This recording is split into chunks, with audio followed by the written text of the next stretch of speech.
Jaipur metro rail project के प्रथम चरण की विस्तार के लिए national capital region planning board ने 710 करोड़ रुपए का ऋण स्वीकृत किया है। क्या है पूरा मामला, ये रिपोर्ट देखिए। जयपुर मेट्रो के पहले चरण में फिलहाल मेट्रो रेल बड़ी चौपड़ से मानसरोवर तक दौड़ रही है।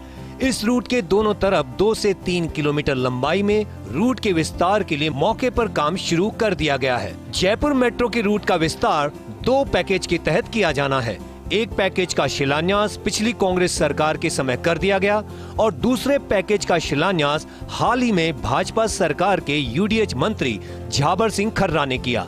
सबसे पहले बताते हैं कि जयपुर मेट्रो के प्रथम चरण का किस तरह विस्तार किया जाएगा और इसकी लागत क्या है। मेट्रो के पहले चरण के 1A पैकेज में चांदपोल से मानसरोवर तक मेट्रो कॉरिडोर का निर्माण किया गया है।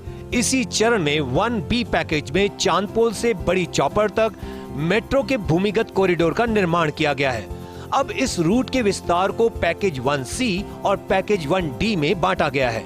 पैकेज 1C में बड़ी चौपड़ से रामगंज चौपड़ होते हुए ट्रांसपोर्ट नगर तक मेट्रो कॉरिडोर का निर्माण शुरू किया गया। बड़ी चौपड़ से रामगंज चौपड़ और उसके आगे परकोटे की सीमा तक मेट्रो का भूमिगत कॉरिडोर बनेगा। इस भूमिगत कॉरिडोर की लंबाई 2.26 किलोमीटर होगी, जबकि शेष रूट पर एलिवेटेड कॉरिडोर बनेगा। 0.59 किलोमीटर की लंबाई में बनने वाला एलिवेटेड कॉरिडोर ट्रांसपोर्ट नगर तक जाएगा। रामगंज चौपड़ पर भूमिगत और ट्रांसपोर्ट नगर पर एलिवेटेड मेट्रो स्टेशन बनेगा।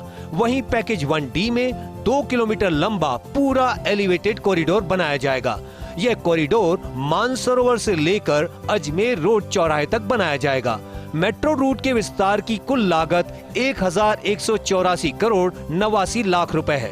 इसमें से पैकेज 1C की कुल लागत 980 करोड़ 8 लाख रुपए है, जबकि पैकेज 1D की कुल लागत 204 करोड़ 81 लाख रुपए है।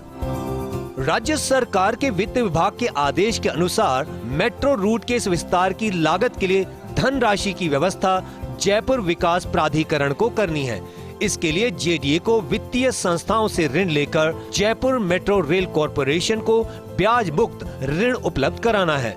जयपुर मेट्रो रूट के विस्तार के लिए कुल 1184 करोड़ 89 लाख रुपए की जरूरत है। आपको बताते हैं कि इस राशि की व्यवस्था के लिए अब तक क्या किया गया है। जयपुर शहर राष्ट्रीय राजधानी क्षेत्र का काउंट मैग्नेट सिटी है। जयपुर के आधारभूत विकास के लिए एनसीआर प्लानिंग बोर्ड से कम ब्याज पर ऋण लिया जा सकता है। जेडीए ने एनसीआर प्लानिंग बोर्ड को आवश्यक धनराशि के लिए प्रस्ताव भेजा। कुल लागत का 75% मतलब 888 करोड़ 66 लाख रुपए बतौर ऋण एनसीआर प्लानिंग बोर्ड दे सकता है। मौजूदा भजनलाल सरकार चाहती है कि मेट्रो का दूसरा चरण ज्वाइंट वेंचर मॉडल पर चलाया जाए। इस मॉडल में केंद्र और राज्य सरकार की संयुक्त भागीदारी से कंपनी का गठन होगा। ये कंपनी दूसरे चरण का क्रियान्वयन और उसके बाद उसका संचालन और रखरखाव करेगी। राज्य सरकार यह भी चाहती है कि पहले चरण में भी ज्वाइंट वेंचर मॉडल लागू किया जाए।